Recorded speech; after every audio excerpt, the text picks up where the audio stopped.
حضرت عمر بیٹھے تھے. ہمارے یہاں تو روز لوگ دلیلیں دیتے ہیں نا, کہتے ہیں حضرت صاحب آپ ٹھیک کہہ رہے ہیں پر اب کام نہیں چلتا, آپ ٹھیک کہتے ہیں پر گزارا نہیں ہوتا, اب آپ ٹھیک کہتے ہیں پر وہ دور اور تھا, یہ دور اور ہے. تو میں نے کہا نہیں, آپ کو غلطی لگ گئی ہے, وہ بھی میرے نبی کا دور تھا, یہ بھی میرے نبی کا دور ہے, جھنڈا حضور کا ہی چمک رہا ہے, آپ کو غلطی لگ گئی. اب لوگ دلائل دیتے ہیں.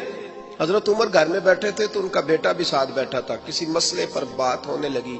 حضرت عمر نے اپنی بات کی مضبوطی میں نبی پاک علیہ السلام کا ایک فرمان سنایا.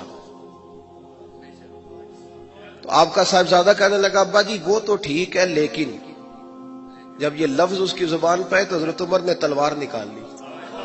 فرمایا اٹھ نکل میرے گھر سے, میں رسول اللہ کی بات کرتا ہوں تو اگر مگر کرتا ہے, میں حضور کا فرمان سنا رہا ہوں تو اگر مگر کرتا ہے, نکل جا, کوئی جگہ نہیں تیرے لیے, چل دوڑ جا.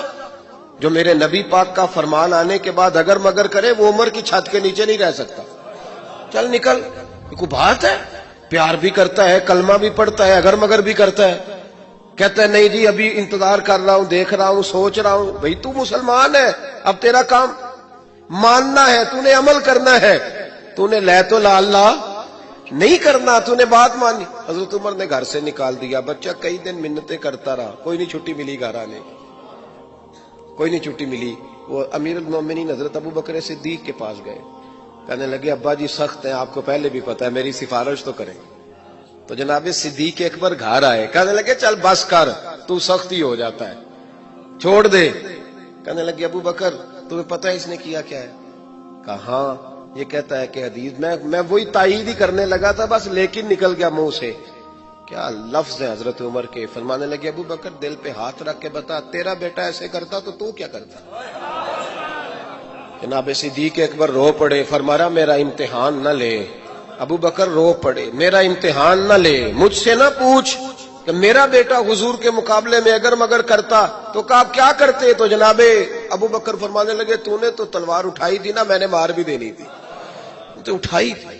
اگر مگر یہ غلام ہے, یہ نبی پاک کا غلام ہے, اس کو کہہ دیا جھوٹ حرام ہے تو کہتا میرا گزارا نہیں, اس کو کہا گیا یہ چیز غلط ہے تو کہتا کام نہیں چلتا. تو غلام ہے, جس کو آپ نے غلام رکھا ہوا ہے, نوکر رکھا ہوا ہے, آپ اس کو کہیں جا 5 کلو چینی لے آ, وہ اگر آپ سے کہے نہیں 2.5 کلو منگا لو, مان لو گے بات؟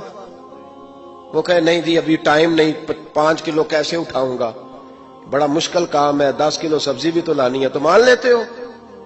اللہ رسول کو کہتے ہو آہستہ آہستہ نماز پڑھوں گا, آہستہ آہستہ نیک ہو جاؤں گا.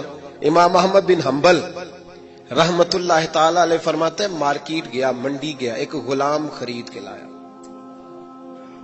گھر لا کے میں نے اس کو پوچھا تیرا نام کیا ہے؟ کہنے لگا حضور غلاموں کا نام نہیں ہوتا, آپ کسی اور کو بھی آواز دیں گے تو میں سمجھوں گا مجھے ہی بلا رہے ہیں. آپ نے فرمایا تو کھائے گا کیا؟ کہنے لگا حضور غلاموں کے نخرے نہیں ہوتے. امام صاحب فرماتے ہیں مجھے وجد ہو گیا اس کی باتوں سے, میرا وجود کے رونگٹے کھڑے ہو. میں نے تیسرا سوال پوچھا, میں نے کہا تو یہ کمرے ہیں حجرے کوئی پسند کر لے, کہاں رہے گا؟ کہتے ہیں وہ رو پڑا, میرے پاس آ گیا. کہنے لگا حضور مجھے غلام ہی رہنے دیں, میری عادتیں نہ خراب کریں. حضور آپ جہاں آپ کا دل کرے نا اشارہ کر دینا, میں وہیں سو جاؤں گا. امام صاحب کہتے ہیں میں نے اسے کہا اٹھو یار. وہ کھڑا ہوا تو میں نے کہا سینے لگ جا, تو آزاد ہے, تو غلام بننے کے نہیں, تو آقا بننے کے قابل ہے.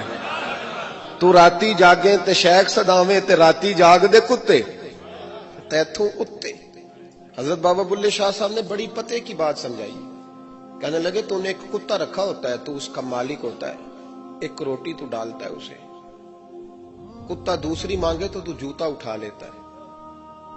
اور فرمایا وہ ایک روٹی کھا کے نا ساری رات تیری پہرے داری کرتا ہے, ایک لقمے کی وجہ سے ساری رات کتا تیرے دروازے پہ کھڑا ہے. اور فرمانے لگے تو اے سی میں سوتا ہے, وہ جا کے نا کسی نالی میں سویا رہتا ہے.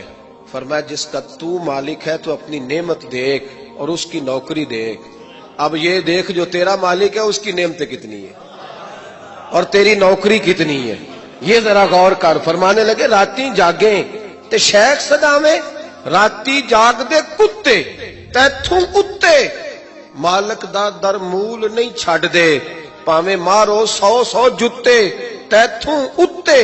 ایک برکی دا قدر پچھانن ਭਾਵੇਂ ਮਾਲਕ ਹੋਵਣ ਸੁੱਤੇ ਤੈਥੋਂ ਉੱਤੇ ਉੱਠ ਬੁੱਲਿਆ ਚੱਲ ਯਾਰ ਮਨਾ ਲੈ ਨਹੀਂ ਤੇ ਬਾਜ਼ੀ ਲੈ ਗਏ ਨਹੀਂ ਕੁੱਤੇ